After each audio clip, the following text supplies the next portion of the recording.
xiriirka Soomaaliyeed ee kubadda cagta ayaa isbedel markale ku sameeyay liiska ciyaartoyda xulka qaranka ee Soomaaliya matalaya kulmada xiisaha badan ee isreebka koobka Afrika ee Iswatenia.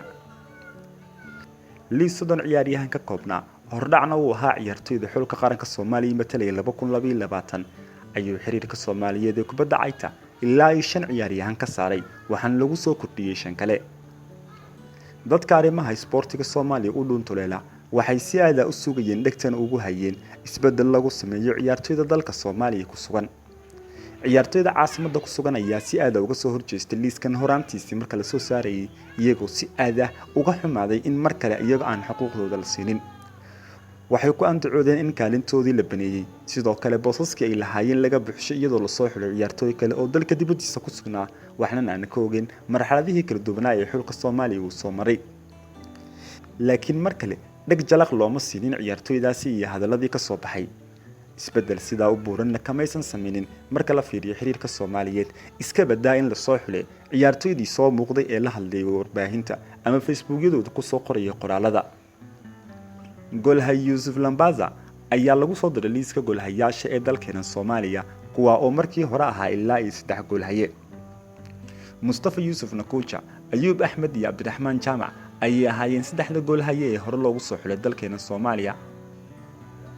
dhanka daafaca ayaa isbedel laga sameeyay sidoo kale xiriirka Soomaaliyeed ee kubadda cagta waxaa booskiisii waayay ciyaaryahan Ziyaad Faarax oo qayb ka ahaa ciyaartoydii markii hore la soo xulay. wax ciyaaryahan ah oo lagu soo diray qaybta daafacana ma jirto sidaa ayayna ku noqdeen 9 ciyaaryahan. qadka dhexe ilaa 3 ciyaaryahan ayaa halkan laga cunay 2 ayaana boosaskooda la soo geliyay.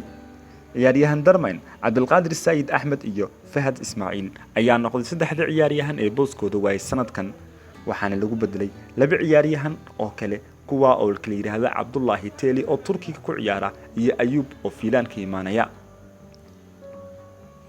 dhanka weerarka iyaduna wax sidaa u sii buuran lagama sameeynin oo isbedel ah marka la fiiriyo waxaana laga saaray xulkan ciyaaryahanka lagu magacaabo Cabdicaziis Eeno Daahir waxaana xulka qaranka Soomaaliya hadda lagu soo diray Cali Muuse iyo Ahmed Duwala.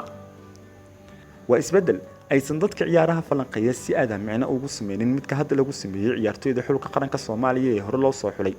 laakiin xil walba xiriirku ay u furantahay wali inuu isbedel sameeyo maadaama liiskan ay yihiin mar walba kuwa hordhaca u ah ciyaartoyda xulka qaranka Soomaaliya ee sanadan.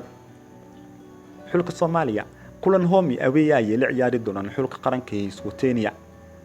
Tanzania ayaa Soomaaliya home u noqon doonta sanadan halka Iswatenia iyaguna South Africa ay u noqon doonto gurigooda. haddaba isbedelkan dhacay saaxiib sidee kula muuqda maxaa lagu soo kordhiyay ayaad is leedahay maxaa si laga bedelay xaaladii xulka